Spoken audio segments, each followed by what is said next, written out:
Budget and Finance Committee.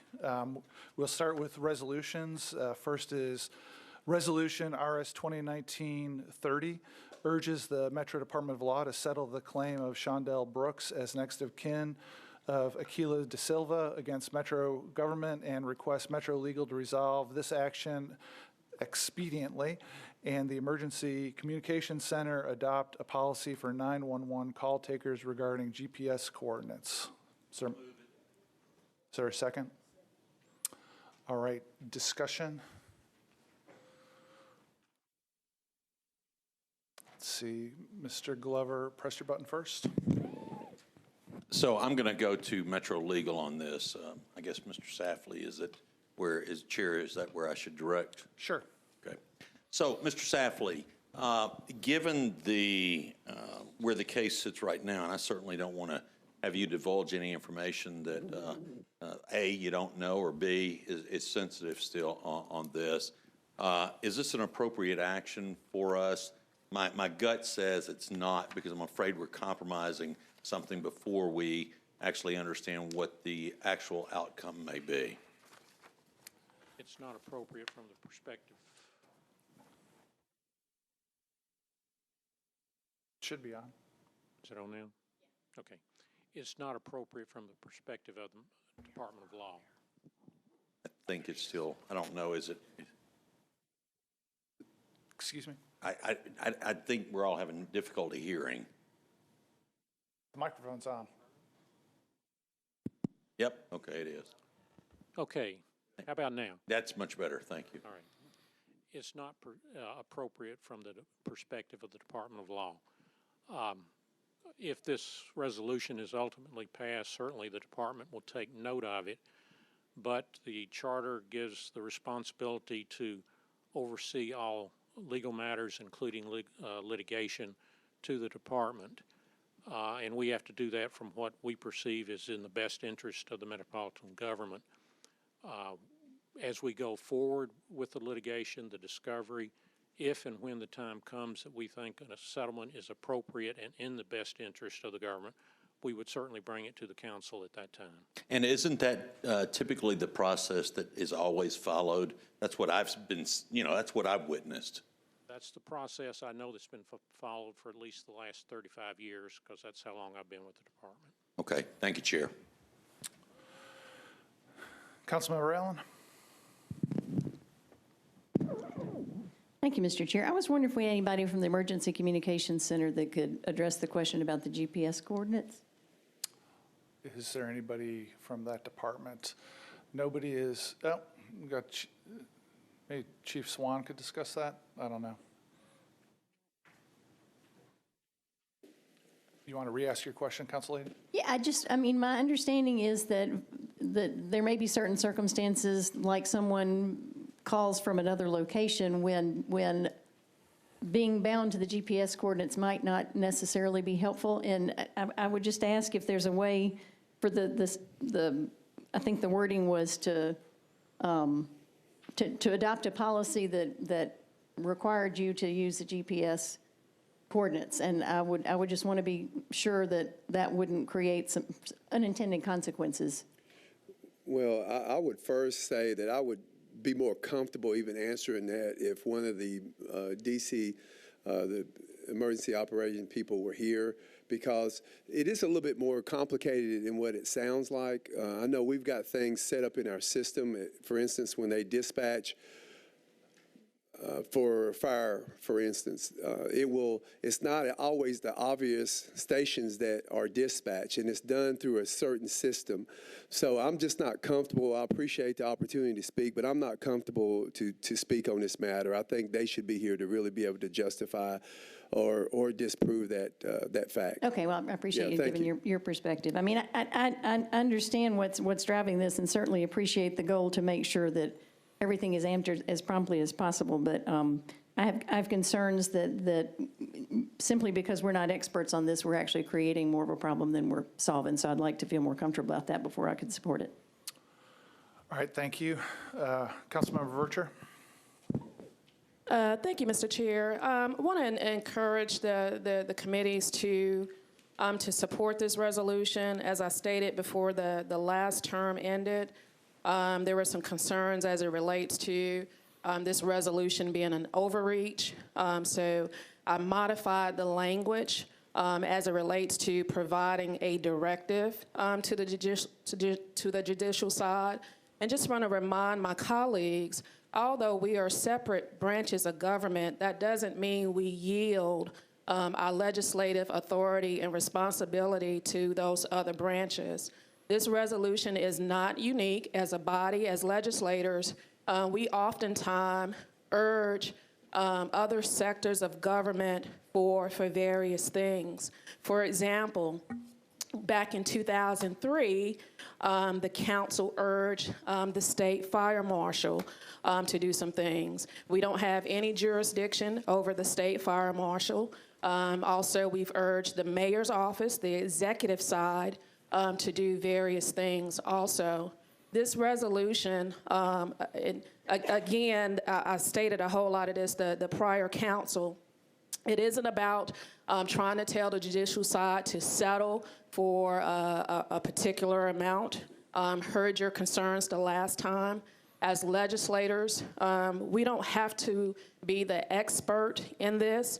And just to give you additional background, since the legislation has been filed, we've had another incident regarding this same scenario. I think it's incumbent upon us to make sure that the departments have adequate tools, adequate resources, adequate policies and procedures in place so that they can better serve the general public as a whole. Many of you, just this last term, and I stated before that our legal department, they do a great job. But even in the last term, many of you were scrutinizing how our legal department was handling certain cases. I don't want to muddy that with this resolution, just simply asking for them, let's move this process along so that the Antioch community can heal, so that this family can heal. As a city, we've endured so much over the last couple of years. Every day, we see on the news gun violence in other cities, whether it's intentional, not intentional, mistakes of going to people's homes, people getting shot. We don't need another black eye on this city. We have an opportunity as a body to say, you know, we want this matter resolved. Just our last council meeting, we passed a resolution for inclusivity and equity. We can't talk about those things if we're not going to be on the front line demanding justice, social justice. The Antioch community deserves closure. This family deserves closure. And I ask that you support this resolution. It's not an overreach. We sponsor resolutions all the time for other entities of sectors of government where we have absolutely no jurisdiction. Thank you, Council Lady. Mr. Druffel? Yeah, Mr. Chair. I would just simply ask if we could get someone to help us understand the procedure so that it wouldn't happen again. If there's another one that happened, I think it would be great to hear from someone that is involved in 911 to get with us so that we make sure it doesn't happen again. Thanks. Thank you. Any other discussion? All right, seeing none, it's been moved and seconded. All in favor, say aye. Aye. Any opposed? No. All right, let's do a show of hand. All in favor, raise their hand. So 1, 2, 3, 4, 5. And opposed? I'm voting in favor, so the vote is 6-3 in favor. So we recommend approval. Next on the agenda is Resolution RS 2019-39, appropriates $11.3128 million from the General Fund Reserve Fund for the purchase of equipment and building repairs for various departments of Metro government. Is there a motion? Move. All right, on resolutions like this, I really like the way my predecessor, Councilmember Vercher, handled these, and so we're going to do the same thing. This talks about appropriations for different departments, and what I'm going to do is go through them in the order they're listed in the resolution and find out whether there's questions about each one, so we can hopefully get through it in order. Section 1 is, first of all, before I start on that, any general comments from anybody? All right. Then Section 1 of the resolution is an appropriation for $30,000 to the Community Oversight Board for equipment. Any questions about that? All right. Next one is for the Davidson County Assessor of Property, $1.1 million. Mr. Druffel. It probably goes back to overall, Mr. Chair. Sure. I'm just curious, is there a breakdown of these? I'm sure they're very appropriate, but it seems rounded out and 30,000 and 100 and $1,100,000. I'm just curious if there's a breakdown so that you have a sense of what that really entails. Sure. Mr. McGuire, if I may impose upon you to talk generally about how these resolutions work and the process you guys do in finance to approve it before it comes to the council. Sure. So these requests are submitted to us by the departments. Because we go through the RFP and procurement process and get bids. So let's assume that this resolution is approved. We will then be able to have the authority to go and go through the procurement process to get whether it's equipment or award contracts, whatever the case may be. We go through the same procurement RFP contract process that we always do in Metro and receive bids. And so because the work still and the items might still need to be bidded out, it's difficult to give an exact dollar amount. So, and again, we rely a lot on the departments to submit their requests. And so between those two factors, that's why we have a kind of more rounded number, if that makes sense. All right, Councilmember Suara. My question will be on the general overall procedure as well. And so the first thing I wanted to know is, so we're just picking a number, we cannot talk about the reasonableness of the amount that we have, whether it's large or low, there's no way to ascertain that until we approve it. Is that correct? No, that's not what I was saying. I'm sorry if I gave that impression. Again, the departments are the one who submit these requests for allocations from the 4% reserve fund. So they are the ones who identify the needs, whether it be a piece of equipment or repairs to a Metro-owned building. As far as how individual departments come up with those numbers, we can ask those departments that are here tonight or this afternoon. But as with most small to medium-sized capital expenditure projects, you have to make an assumption on what the cost is going to be, and so that's what we're doing here. It's based on, it's educated guess is the best way to describe it. But again, we go through the bid process, so we make sure through that process that we're getting the best price possible. Okay. But we want to have ultimate flexibility in terms of dollars, and that's why we don't put an exact dollar amount. Okay. The other question that I have is it everybody that submits one that gets to be presented, or how do we decide who comes before the council? No, it is not that everyone that is submitted gets to get funded through a 4% reserve allocation.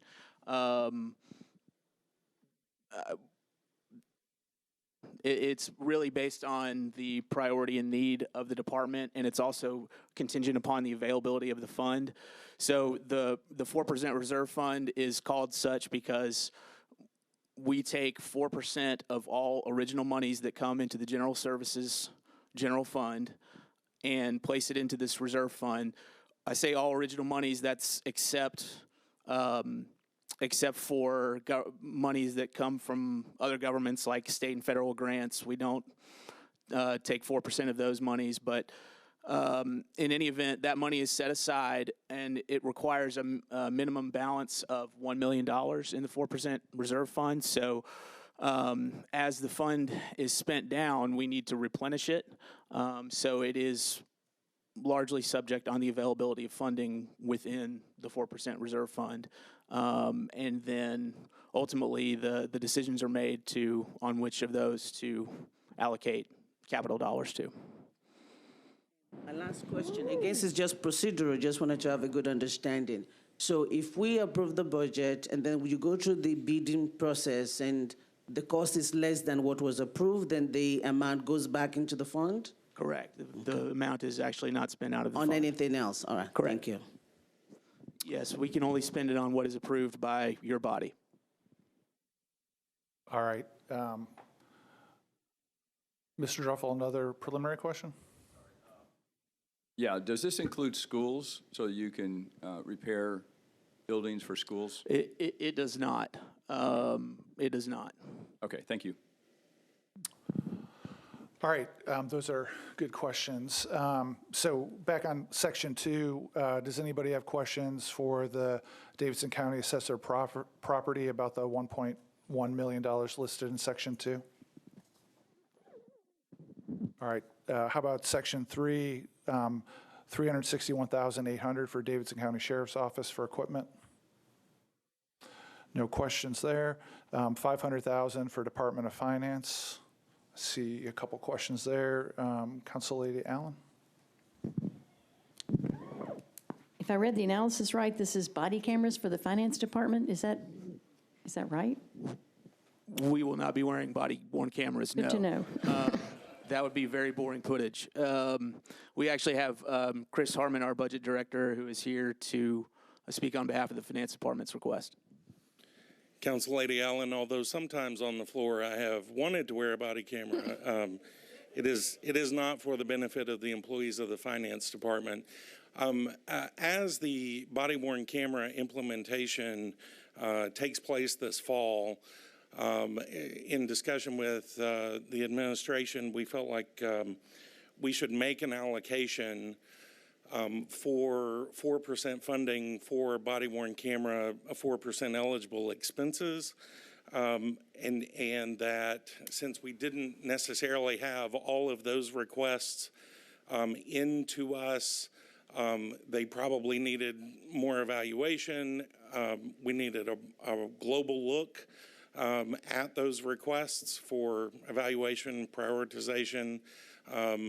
Then if we made that allocation to the finance department, we could then go through that process and allow the departments then the eligible expenses out of that finance allocation. So it would go to another department once you figure out which We department would allow them needs it. to reclass the Okay. expense to our 4% account. Thank you. Mr. Glover? Thank you, Chair. So I'm going to go ahead and stay kind of in that vein with the questioning. I think given the presentation that was provided to us downstairs earlier today and the recommendation by, I'll call them the consultants for lack of a better word, are we actually ready to start spending any money on this until we have the policies and the procedures in place and understand the full implications of what the cost will be, how many cameras are going to roll out, and elsewhere? And I'm asking that question because, I mean, if we're basically just going to park $500,000, okay, but why if we don't really understand what we're doing in its entirety at this point? And I certainly don't. I mean, given what we heard downstairs, I'm not comfortable with it at this point. Maybe we could ask Mr. Harmon, what is the $500,000 to buy exactly? I mean, it says the camera project, so I assume it's more than actual cameras.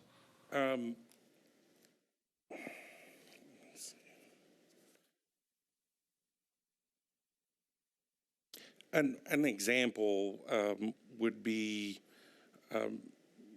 perhaps scanners, office furniture, PCs for additional personnel that are FTEs that have been added to the departments for the implementation of body-worn cameras.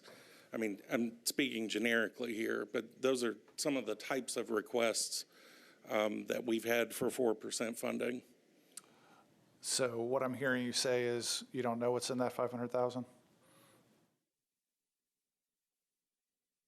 The 500,000 is not specifically allocated at this point, no, sir. Okay. Well, and just for the benefit of the rest of the committee, I guess two of us, Mr. Glover and I, were at the presentation that lasted an hour and a half, hour and 45 minutes, by the consultant that the DA had hired about the body camera project earlier this afternoon. And I mean, Mr. Glover can correct me or change the characterization if he wants to, but I think it's fair to say that we heard from the consultant that there isn't an agreed upon set of procedures by the various law enforcement agencies involved, and that depending on what the policies are, the total price tag for all of the metro departments outside the police department, so DA, public defender, clerk's office, actual courts themselves, general sessions and criminal court, total price tag in annual operating expenses might be $15 to $45 million a year is what the consultant was suggesting. And so the thrust of Councilman Glover's comment, I think, is since literally we just had a consultant tell us a couple hours ago, the additional operating costs might be $15 to $45 million a year, and there's no unified set of agreed upon procedures among the various agencies.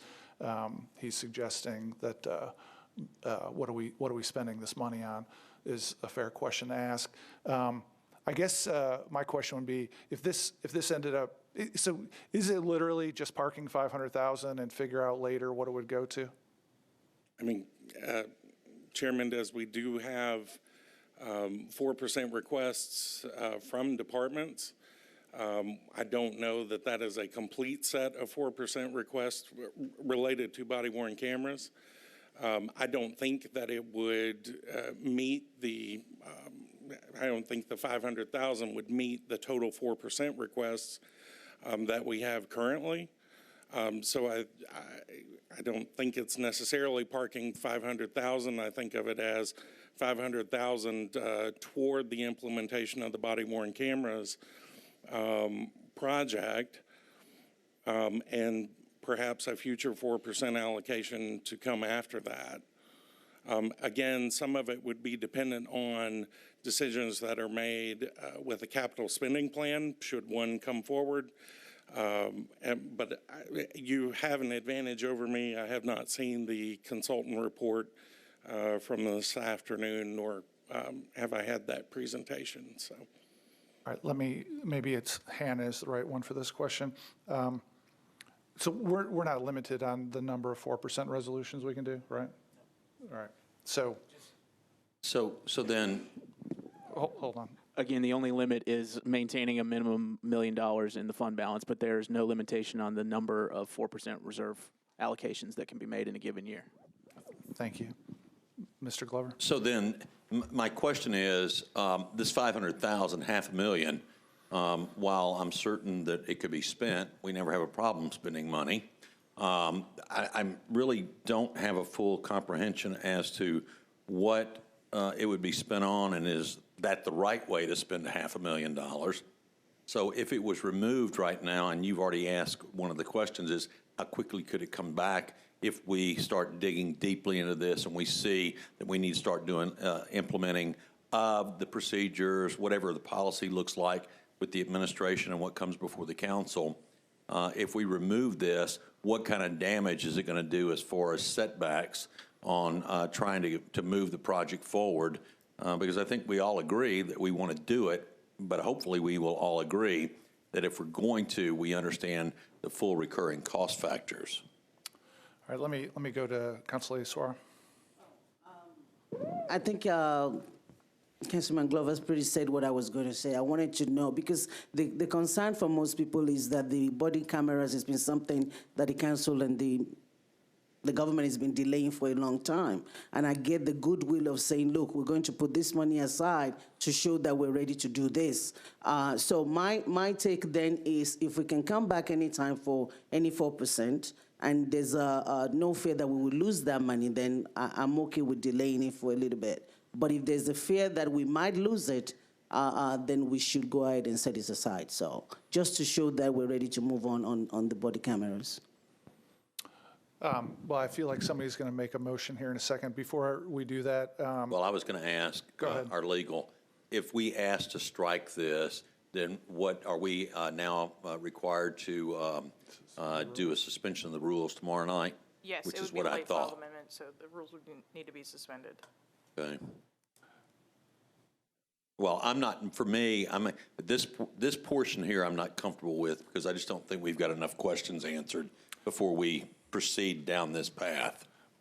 let's, if it's okay with everybody, let's move on to the other sections, and we can thank you. circle back. Any more questions about Section 4, about the $500,000 for the body camera project? Seeing none, let me ask whether there's a question about Section 5, $3 million for Department of General Services for equipment and repairs. Mr. Glover? Thank you, Chair. So I met with this department prior to the elections and had what I thought was a very good conversation. $3 million I know is for new and replacement vehicles, major maintenance repairs. We obviously can all read that in the analysis. And Chair, so this is really going to be kind of a request to you.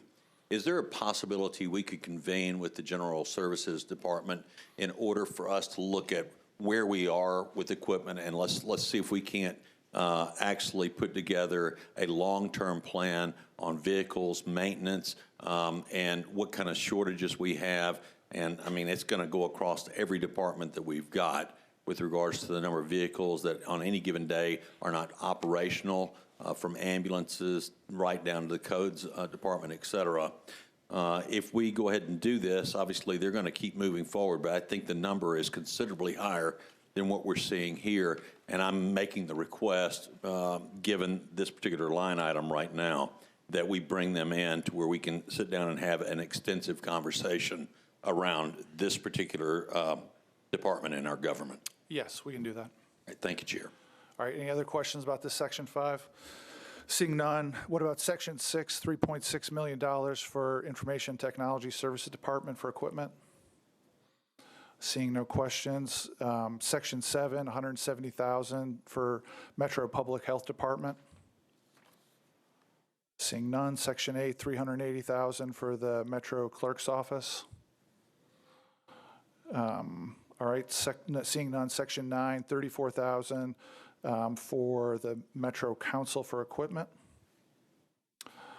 Seeing none. Section 10, $14,000 to the Metro Historic Commission for equipment. Seeing no questions. Section 11, $500,000 to the Nashville Fire Department. Mr. Glover? Just a very similar question, but specific to the fire department. This $500,000, will that actually help bring some of these fire halls that we've got out there, I'll call it up to snuff, as far as even kitchens or, living facilities, showers and things that we've got some pretty sad looking places out there that our firefighters have to live a day, every week or 2 days a week that they're in. So will this actually start making a real dent as far as working on those facilities and making things better for our firefighters? We've got Chief Swan here for us. Thanks for the question, Councilman Glover. Of the $500K, what we did was broke it down into 3 parts. We have our medical supplies that's needed, and our maintenance for facility maintenance, as Councilman Glover spoke about, and then our safety. And we basically broke it down, $150 for our medical equipment and supplies and facility maintenance, and that's going into a lot of the facilities that we do have. We do have quite a few of older facilities that need a lot of work on it. 150, again, we're thankful to have that amount, and we will put it to good use. And then safety, we're putting $200K into that, and that's more going towards all our medical supplies. Our medical supplies. No, replacing PPE. Personal protection equipment. So again, it's $500K, and we just broke it down to our main priorities. Those three are, and as Councilman Glover stated, there's a lot of work that we do need to get done. And we're going to only be able to use $150K just because we have to utilize the other part of it to go to other priorities. And so I think you said 200,000 for personal, does that encompass what I call the hoodies, or was that covered in the last request? It's covered in the last request. And so now, are we up to speed for every suppression person that we have out there with regards to again, I'm calling them hoodies, that's probably not the right name for it, but that's what I know them as. Yeah, Normax hoods that you're talking about, yes. Again, a lot of this wear and tear on all the equipment, from boots to our PPE, as far as our air tanks, to gloves, to turnout gear. It's just a constant wear and tear, so we try to keep up to speed with keeping everybody in the proper gear. Yeah.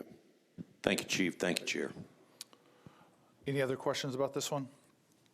Seeing none, any questions about Section 12, $1.5 million for the Nashville Public Library? Mr. Sledge. Thank you, Chair. I just want to point out to members who weren't here last term, Section 12 and Section 10 are reflected from actually a supplement we discussed from the previous budget. So it's encouraging to see this in here, and I think is much needed for the library. I know it's not a question, but I just want to give some context. Thanks. Thank you, sir. All right, moving on to Section 13, $115,000 to the Sports Authority. Any questions? Council Member Suara. Again, this is not specific to the Sports Authority, but since it's equipment and fixtures, I look at the supporting document that was attached to the resolution and the questionnaire that the department have to fill out. One of the questions was asking if they've actually looked into the Metro surpluses, and most of the answers is no. So is that not a requirement for departments to do before just generally to the finance department is? And I'm sorry, I'm not familiar with the questionnaire you're referring to. With the resolution, and which the submission, each department has to fill out a questionnaire, and there's a series of questions that they have to answer when making their request for funds. And one of the questions is, did you look into Metro surplus? And overwhelmingly, most of the time, the ones that I look at were no. So I was just trying to see, especially, and I don't know how robust the surplus is, and I don't know what we have in there. But I was just checking to see, do we actually look into what we have already before getting new items?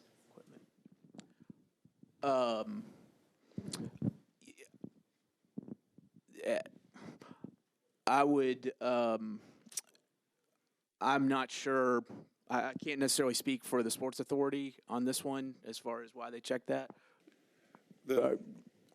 I'm sorry, the Sports Authority indicated that they had checked the surplus, correct? Or that they had not? This one said that. This one says yes. Several others say no. Oh, this one, they do say yes. I'm sorry, I misunderstood. Okay, so I can't speak for all departments as far as why they would indicate no on that, on their request. Council member, I think our experience, at least in last term, is that information is there for our information. I don't think that there's any requirement for a department to check that. That would be an area that if we comprehensively across the board wanted people to check surplus before we funded money, that would be a thing I think we could talk about. But that's I believe those answers are informational only. All right, so, Mr. Glover, do you have a idea about how you'd like to handle what you raised? So I guess the question would simply be this: rather than trying to ask to suspend the rules tomorrow night when this resolution comes for a vote, and rather than hanging things up, is there a way to do more of a handshake agreement here with the administration? And on the $500,000, it says, hey, before we're going to spend anything, let's make sure we've got a policy in place where we, in fact, are really kind of parking this. Or if they needed $50,000 for this or that as they proceed down this path in establishing the policies that will be brought to us, hopefully, and that we will vote in order to make sure that if we do this, it's done correctly. Because given the, and if I may, Chair, one of the questions I asked downstairs, and I'd like to repeat it here, and correct me if you heard it differently than I did, I asked, are we under a constitutional obligation to implement this right now? And the answer I heard was, no, we don't have a constitutional obligation. What I also heard, though, from General Funk and from some others down there is, if we're going to do it, let's make sure we do it correctly. So again, rather than trying to suspend the rules and rather than trying to strike it and eliminate it, if we can have more of a gentleman's handshake or just a handshake period with the administration that says, you know, prior to us spending this money, we're going to come back and we're going to all work collectively on the policy and procedures. I guess what I'd suggest is, I don't think there's anybody here who we would say could bind the administration on a handshake deal. So between now and I think I share the sense that there's a bunch of other spending here that needs to move forward. Right. So I think what I would suggest is that between now and the meeting tomorrow, maybe you could talk to the administration, I can do the same thing, and we can reach our own conclusion about whether to let it be or suspend the rules. All right, thank you, Chair. All right, any further discussion about this resolution? Seeing none, there's been a motion properly seconded. All in favor say aye. Aye. Any opposed? All right, we recommend approval. All right, next we've got RS 2019-40. Sponsor Mendez authorizes the Metro Department of Law to compromise and settle the personal injury claim of Brian Reeves against Metro government in the amount of $131,340.39. Is there a motion? Move. Any discussion on this? Councilmember Allen. Thank you, Mr. Chair. I promise I don't have a question on every single one of these. I'm just wondering why someone from, I'm trying to remember which department this was, criminal court clerk, was in a Metro vehicle. Is that a department that needs to use Metro vehicles? I don't see anybody from the clerk's office here. Legal?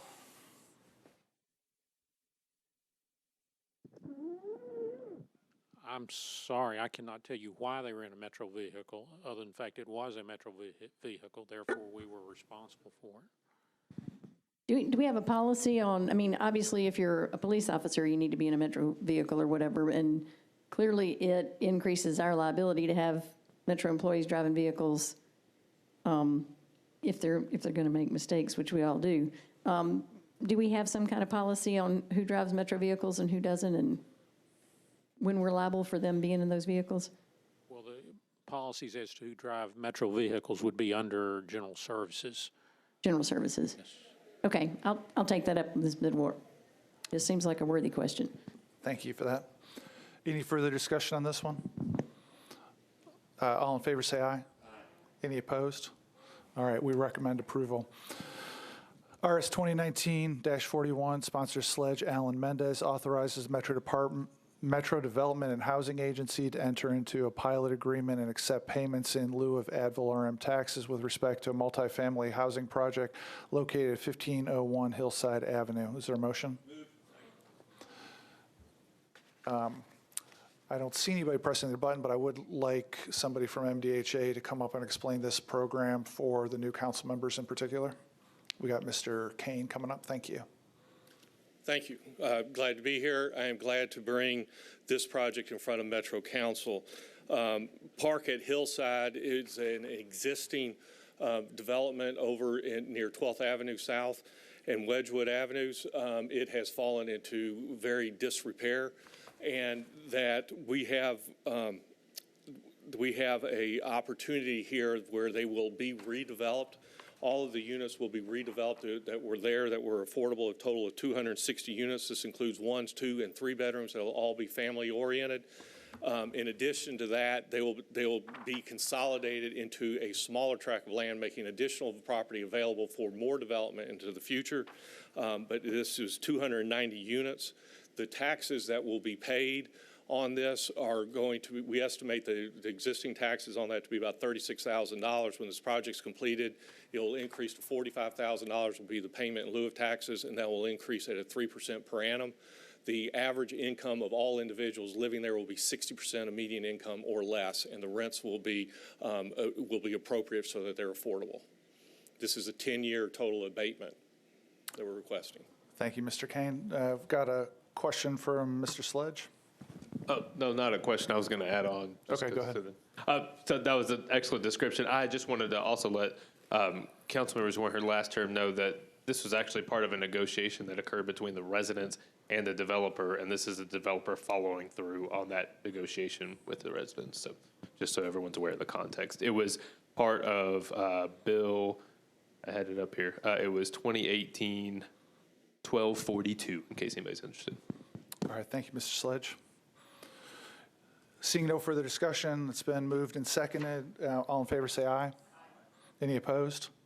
All right, we recommend approval.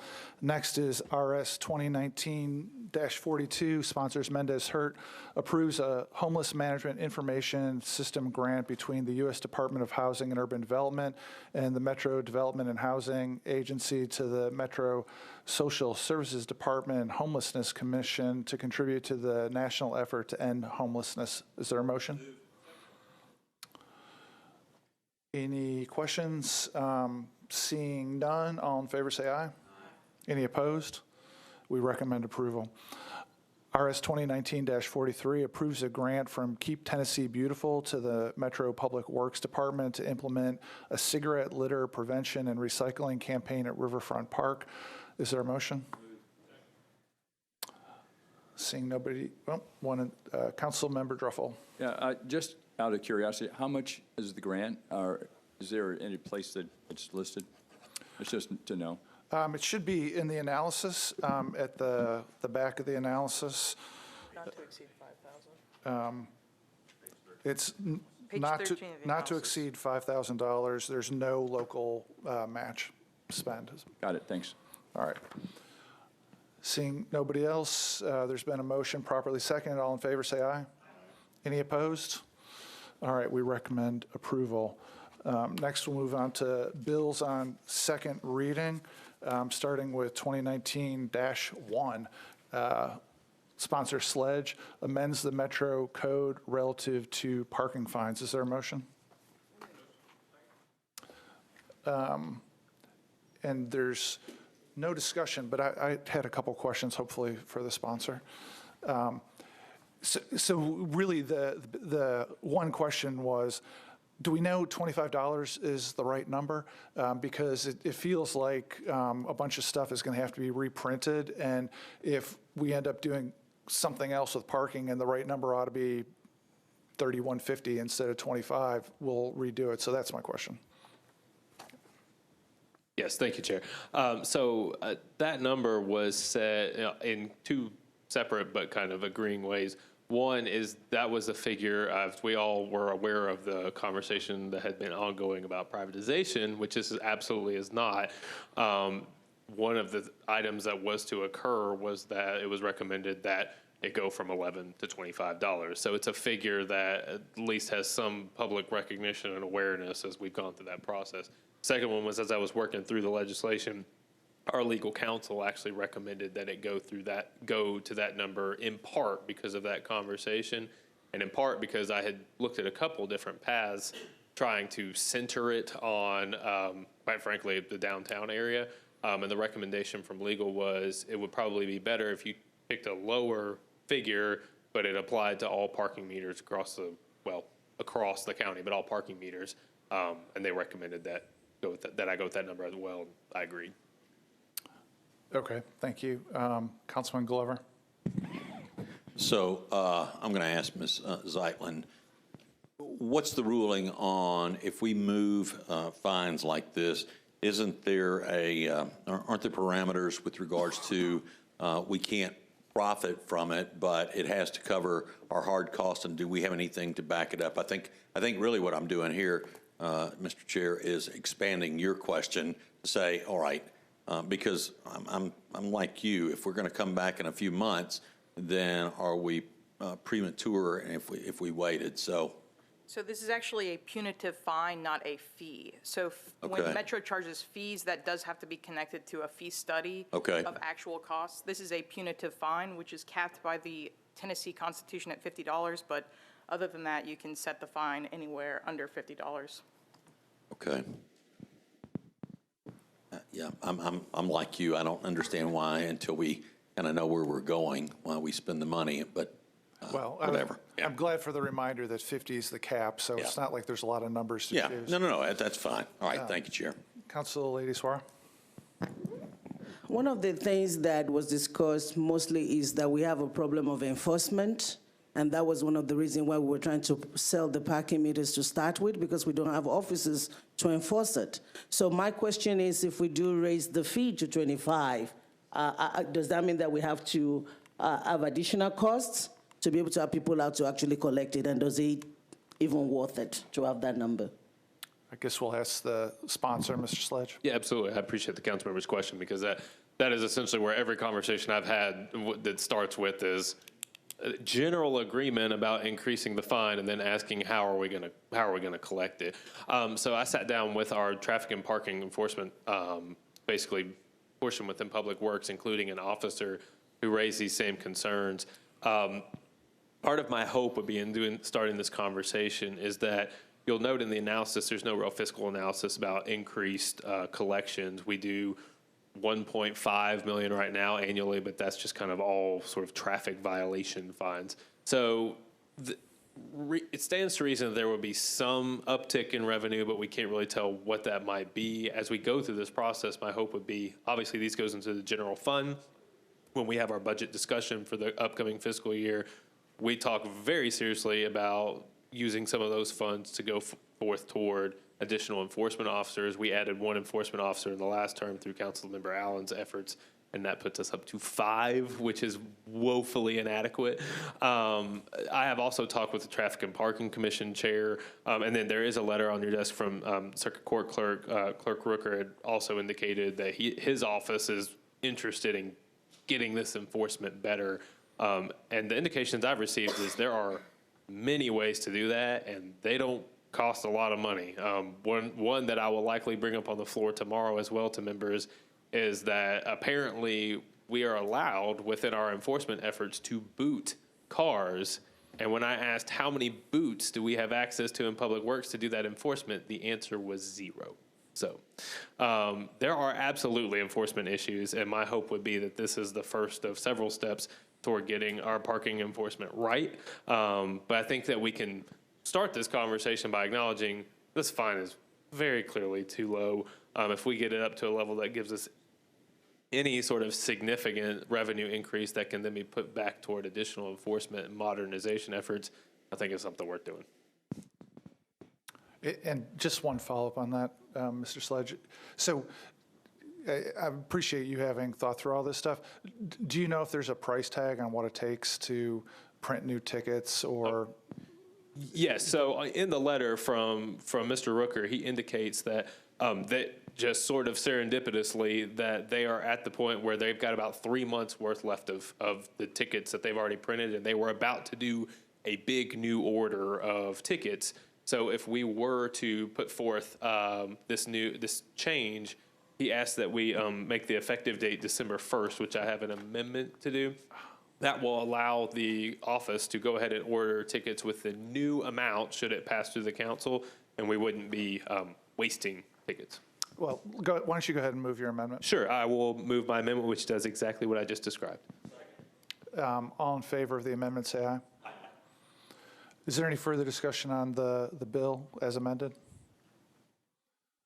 Seeing none, do you want to move the bill as amended? Sure, I'll move the bill as amended. All in favor, say aye. Aye. Any opposed? All right, we recommend approval as amended. Next is BL 2019-2, sponsor Sledge, amends the Metro Code to modify valuation limits for the blighted property grant program. Is there a motion? Any discussion on this? Councilman Glover? Who can help walk this through? I've tried to read the analysis. I'm trying to understand, but candidly, I'm not fully connecting the dots here. So can somebody break this down a bit more easily with regards to the 1 million, 10,000, and what exactly this is to accomplish? Yeah, and Mr.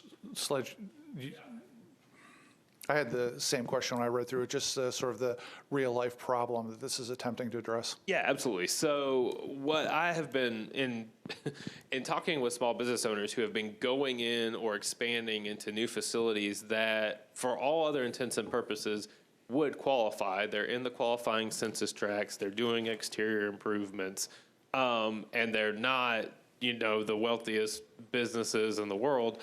What I'm finding is that these businesses are going into commercial or industrial facilities that when they attempt to apply, they find out that the total value of that property that they are moving into exceeds the limit, but their space alone is nowhere close and is valued nowhere close to the cap, to the $1 million cap that Councilmember Glover mentioned.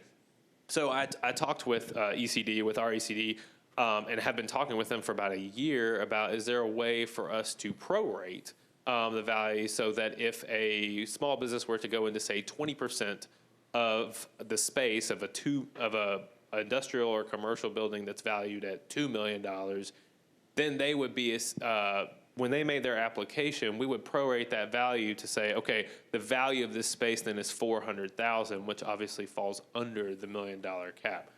So the intent is twofold. One, to allow a member of a multi-tenant commercial property to be able to apply if the valuation of that prorated portion still falls under the $1 million cap. And then it clarifies that you can be a tenant, that you don't necessarily have to own that 20% space. So a couple of quick notes on that. Nothing else changes. The maximum grant that's allowable under our current program is $50,000.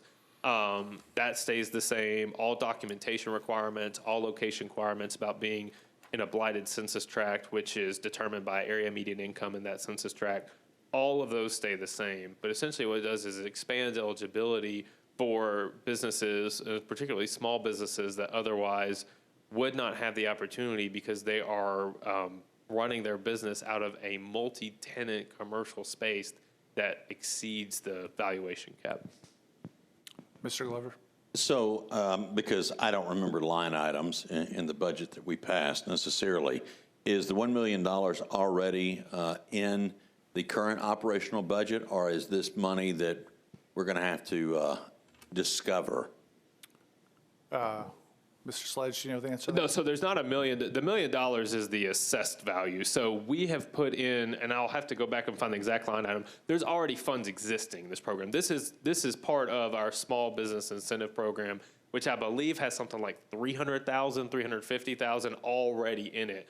You'll remember that the other incentive that we offer is for high growth small businesses. So if they're growing at a particular rate, adding a certain number of employees over a 12-month period that pay what I'll call a living wage, but a certain percentage of area median income, then they qualify for a one-time grant per job. This comes out of the same fund. It's basically the two prongs we have of a small business incentive program that this body passed several years ago. And so, I mean, your understanding would be that if this made a whole bunch of new businesses qualify for this and the budgeted amount got burned through in a month, just nobody else would be able to Yes, no, get it. this bill has no intent of adding any new dollars. Mr. Glover? All right. Well, it's not real clear in here on that, so that's why I specifically asked that question. I just don't want to see us adding expenses when the mayor is obviously going through and combing through every aspect of the budget. And, you know, obviously I'm a full supporter of small business, I, however, am a full supporter of making sure we're being responsible with the dollars we have. And so I just want to make sure that we're not adding on costs that we don't fully understand, because it just isn't clear here in the analysis for me. Well, let's ask Ms. Zeitlin just to confirm. This doesn't add any new appropriation, does it? No, it doesn't appropriate any money. And can this be amended on third, or this is it? This may be an economic incentive. Let me check that rule. It is. I don't think it can be amended on third. No, economic incentive, economic development can be It amended. can be, okay. Well, let's ask the, I'm Yeah, let's not confirm playing it. a lawyer right now.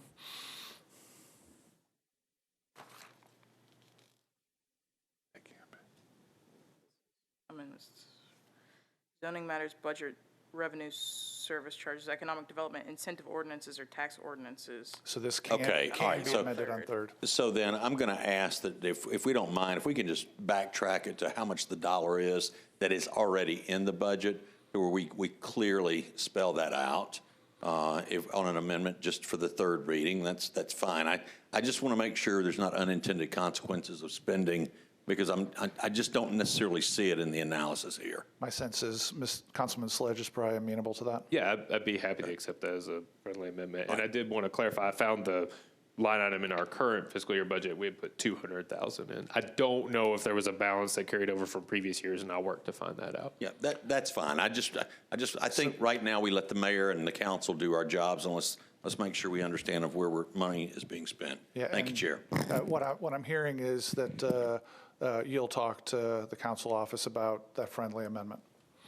All right. Seeing no more discussion on this topic, it's been moved and properly seconded. All in favor, say aye. Aye. Any opposed? All right, we recommend approval. BL 2019-9, sponsor Mendez, approves a lease agreement between the Metro government and the Metro Nashville Airport Authority for property located at Nashville International Airport, known as the Luton Center. Is there a motion? All right, on this one, who's the department or administration person? I want to ask a couple questions. All right, Ms. McDonald. So in reading through this, the lease, I see that it's a 5-year lease with 2 1-year options, so it's a maximum of a 7-year term, and the rent is about $136,000 a year with a 3% escalator on it every year. And then I see there's reference to Metro is going to spend some money on a build out. Is that right? I don't think we have commitments to spend out on a build out in this lease term.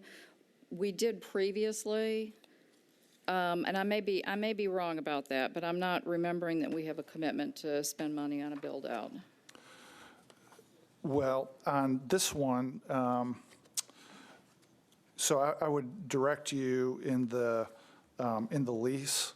There is, first of all, there's an exhibit that talks about, I thought, build out information, and then there's, give me a second, I'll find it. There's a Article 6 of the lease that talks about improvements by the lessee, and it's fairly lengthy and just left the impression that there's going to be a build out, and so. I will double check, but I am not aware off the top of my head of any budgeted monies for a build out. Okay. On this one, if there was, I guess, so if we were going to get a build out, then it would have to come to us in a capital spending plan? To my knowledge, yes. All right. Thank you. Mr. Glover? And Chair, maybe you remember this. Why do we need the additional space for the Emergency 911 Center? I thought we had approved that either a year or 2 years ago, where they were getting new space. And what exactly are we trying to accomplish with this particular additional or new space, whatever this actually is? Yeah, this is actually, they are already in this space. They are already in this lease space. I know that there hasn't been any money budgeted, but there's some contemplation about building a new E911 center, and that may be what you're remembering. Okay, for some reason, I was thinking that for some reason, I was thinking it was in Madison area or something, but again, I'm just recalling it, and I could be wrong. Yeah. All right, so then we did not allocate money for a new E911 center. I mean, honestly, I would have remembered, I mean, my memory is that in an earlier capital spending plan, that there was some money for planning for it. And that may be what yeah. And I guess I'm hearing that that's a different location than this. Okay, all right. Right. I know there's been some discussion about building a new center, but the money for a new center has not been appropriated yet, so that's why they're still leasing space. Okay, all right, thank you, Chair. And I guess, I'm sorry, I meant to ask also, the rent is going up fairly dramatically. Right. And being paid retroactively back to the beginning of the year. Correct. Can you talk a little bit about there's a reference to a lease study. Can you talk about that? The current rent is based on a current appraisal. We had, I believe, a discount on the previous rent because I believe we did do some improvements on the building under the first lease term. So, and that language may be carryover, and I'll double check that. And so sometimes when it's a metro and a metro agency, it's sort of a pass-through or super low as opposed to market, but here the decision was that it needed to be market, I guess? Right, and I think this has some relationship to some of the federal rules at the airport, that they required it to be appraised and it to be market value. All right, thanks. Seeing no other questions, there's been a motion, it's been properly seconded. All in favor, say aye. Any opposed? All right, next, BL 2019-10 sponsors Mendez Gamble Vircher, approves a contract between the Mayor's Office and the United Way of Metro Nashville to provide one-on-one financial counseling and other financial education activities at no charge to low-income residents in accordance with the Financial Empowerment Center program model. Is there a motion? Any discussion about this one? All in favor, say aye. Any opposed? We recommend approval.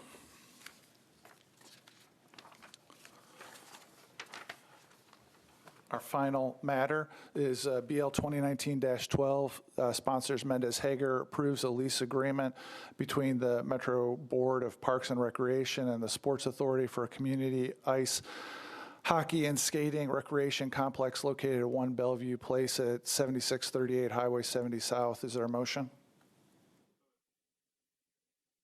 All right, is there somebody from the administration for this one too?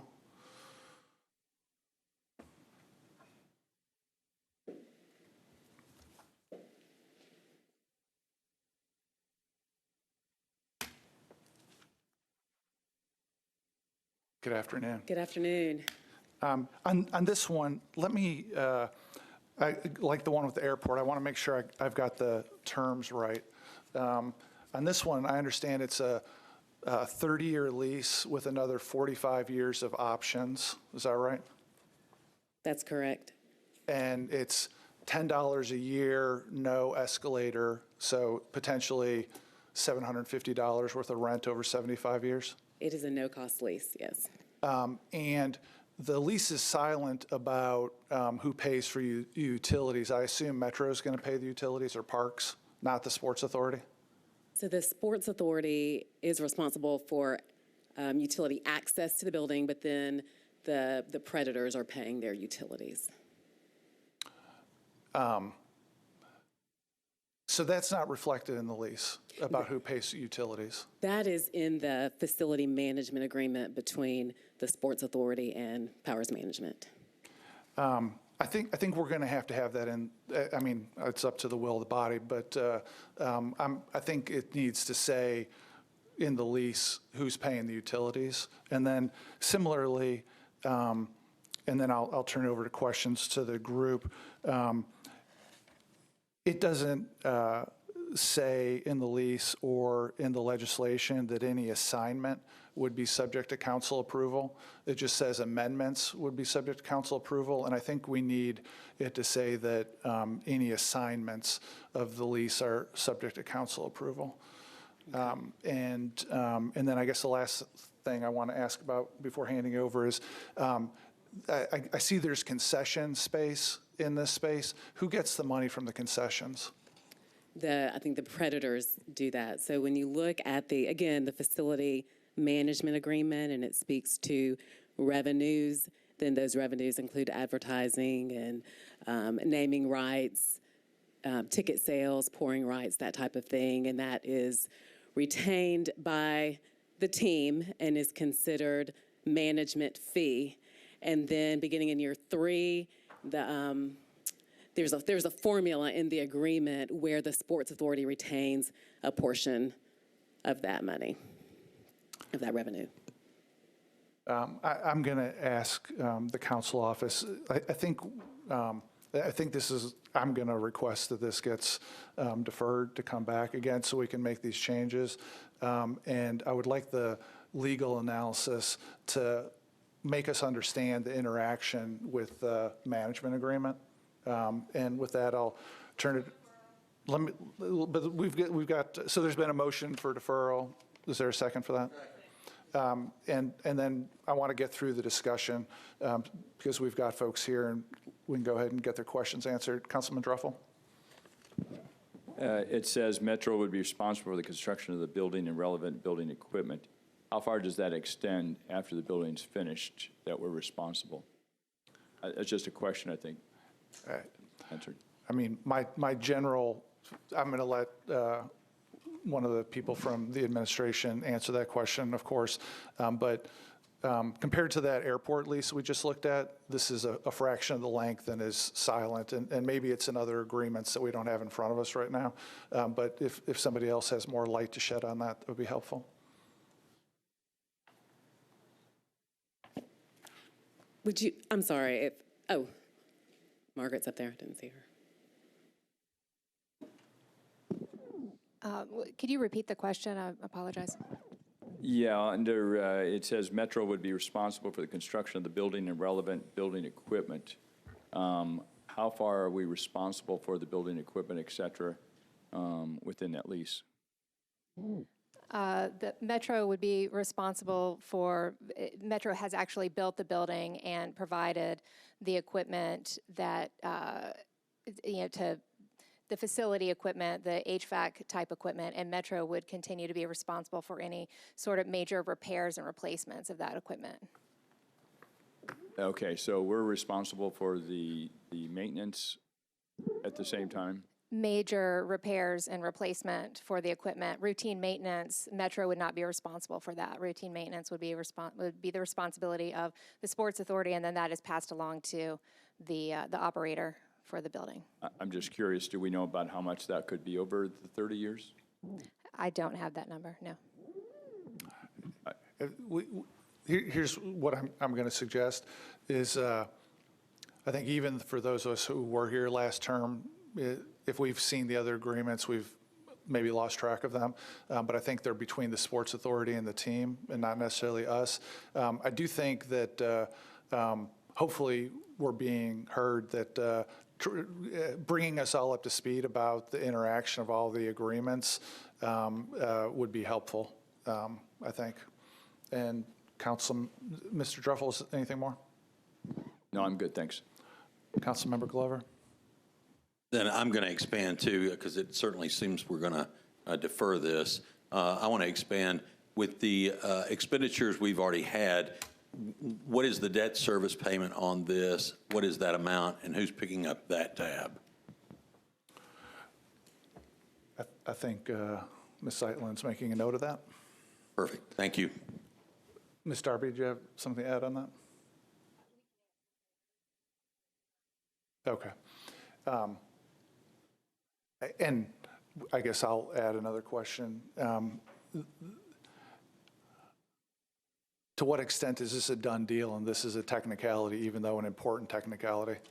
I mean, I feel like we're going to end up hearing, well, I don't know. We just need to understand it. Councilor Vertran? Thank you, Chair. Just want to say to committee members, if they can direct all their additional questions directly to you, you can get that to you and to council staff, and then you can direct that to the Sports Authority, so that they're not having to answer multiple questions from various committee members. So I know we have new committee members. When we have additional questions and dialogue, you direct those through the chair and council staff, and the chair will accordingly get those answers addressed and answered for you. It just helps with efficiency, and so we're not running the departments around and around. It also helps the chair and the department heads not to answer the same questions over and over and over. Thanks, Chair. Well, thanks. That's a great pro tip from my two-term predecessor. So, committee, on this one, even if you ask the questions here today, please send an email to Ms. Zeitlin. Copy me if you want. Definitely copy me, but send the email to Ms. Zeitlin and do that by the end of Thursday this week, and we'll get the questions together, and any questions, we'll get the answers and circulate them to everybody before the next meeting. With that, there's nobody else in the queue. There's been a motion to defer that's been properly seconded. All in favor of the motion to defer? Is it a motion to defer one meeting? Ms. Vertran? Yes, motion to defer one meeting. Why doesn't somebody go ahead and second that also? All in favor, say aye. Any opposed? All right, we recommend deferral for one meeting, and that's everything we have on the agenda, so we will be adjourned. Thank you.